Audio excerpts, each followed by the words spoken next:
Mr. Chair. With him is Chief of Staff, Mr. Marcos Ryan Laurente, Private Secretary, Ms. Jocelyn Gifaya, Acting Assistant Postmaster General for Operations, Attorney Lee Viseral, OIC, Office of the Assistant Postmaster General for Admin and Finance, Attorney Lori Ann D. Atal, Manager Service Regulations Department, Mr. Peter Bartolome, Acting Manager Financial Management Department. Where is Mr. Peter lahat ba ng tinatawag nandito sa... Yes, Your Honor. Can you raise your hand? Oh, nandito ka dapat.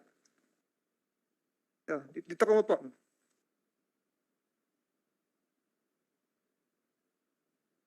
Ano ba yung attendance na ano mo? Lahat na nandito sa kwartong ito? Yes, sir. Lahat ito, paupuin natin sa harap. Ha? Okay, acknowledge them. Go ahead. Acting Manager for Financial Management Department, Ms. Carol Terrado.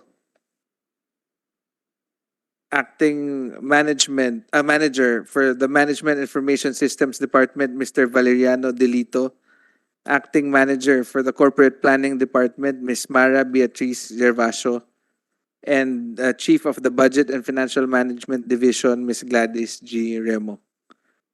For the Committee on Filipinos Overseas, Mr. Chairman, we have Secretary Romulo Villarugay.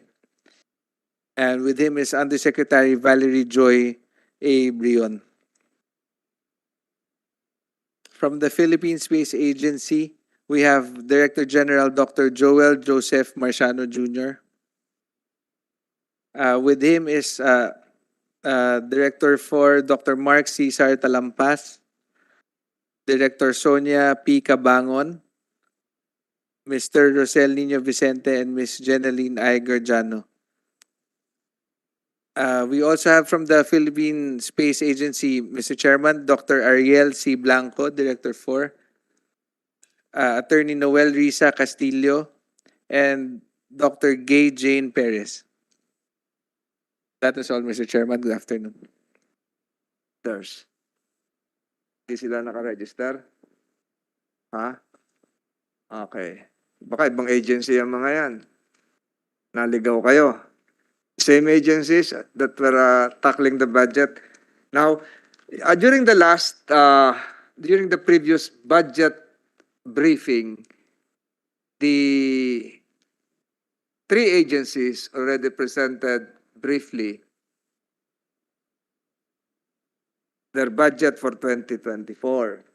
And sino yung and to expedite matters, may I ask the COMSEC, was that fully transcribed?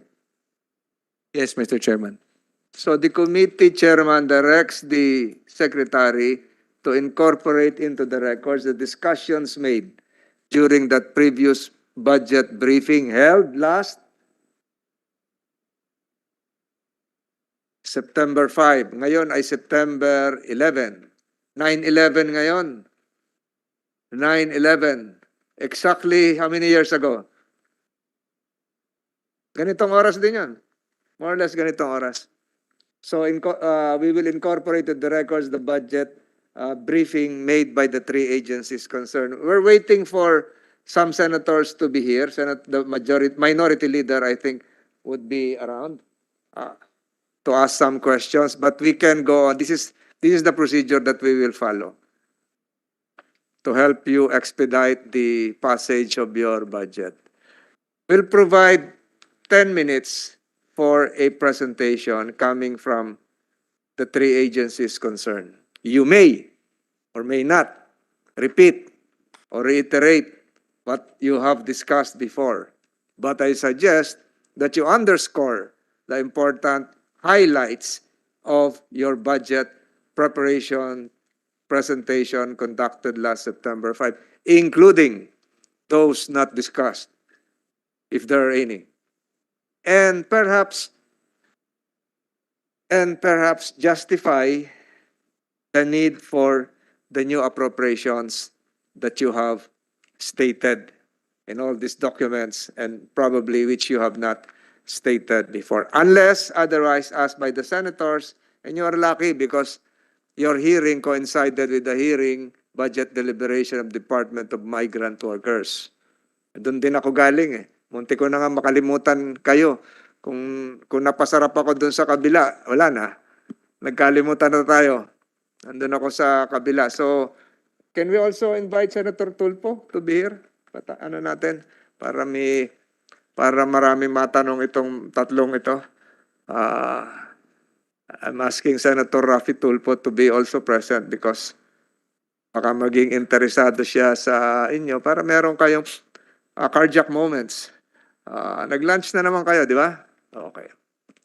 So we'll start with the Commission on Filipinos Overseas. From what I recall, the point of contention would be the transfer to another building, the budget allocated last year were not utilized for the PICC, but utilized for an upper class.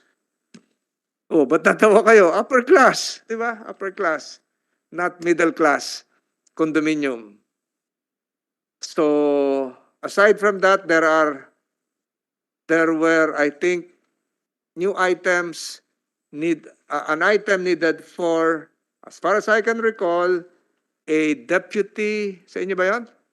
A deputy senior executive director. So we can start with 10 minutes.